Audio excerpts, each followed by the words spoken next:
காமராஜர் முதலமைச்சராக இருக்கிற போது தமிழ்நாடு சட்டமன்றத்தில் முதல் முறையா அண்ணாதுரை எம்எல்ஏ வந்திருக்கிறார். இவர் முதலமைச்சர்.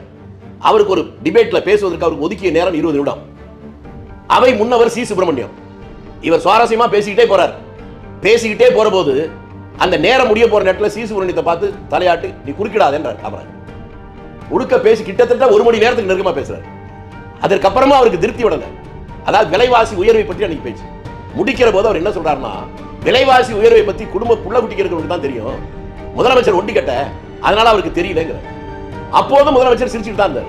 அப்ப பெண் உறுப்பினராக இருந்த அனந்தநாயகர் எழுந்து நீ இப்படி எல்லாம் பேசுறதுனாலதான் உன் பொண்டாட்டி ராணிக்கு வயிற்றுல புழு பூச்சி கூட வைக்கிறேன்னு சொல்றாரு. அதுவரை சிரித்துக் கொண்டிருந்த காமராஜர் அப்படி எடுக்கிறார். அந்த அம்மையாரை பார்த்து முறைக்கிறார். வெளியே வா என்று சொல்லிவிட்டு வெளியே போறார். முதலமைச்சருடைய அறைக்கு வர்றாரு. இப்படி பேசலாமா ஒரு பெண்ணா இருந்து அப்படின்னு கேட்கிறார். இல்லையா, உங்களை பார்த்து இப்படி சொன்னதுனால பேசுறேன். அவர் சொன்னதுல என்ன தப்பு? நான் ஒண்டி கட்டதானே, பிரம்மச்சாரி தானே சொன்னாரு. இதுல உனக்கு என்ன கோவம் வந்து? கோவம் வந்திருந்தா கூட தப்புன்னு சொல்ல மாட்டேன். அதுக்காக அவருடைய மனைவியை பற்றி இப்படி பேசினியே, அது ஒரு பெண்ணா இருந்து அந்த அம்மா கேட்கிற போது எவ்வளவு வருத்தப்படுவாங்க. முதல்ல உள்ள போய் மன்னிப்பு. உள்ள அந்த அம்மையார் வந்து மன்னிப்பு கடை இன்னும் போய் அசம்பிளி பேரண்ட போய் எடுத்து பாருங்க தெரியும்.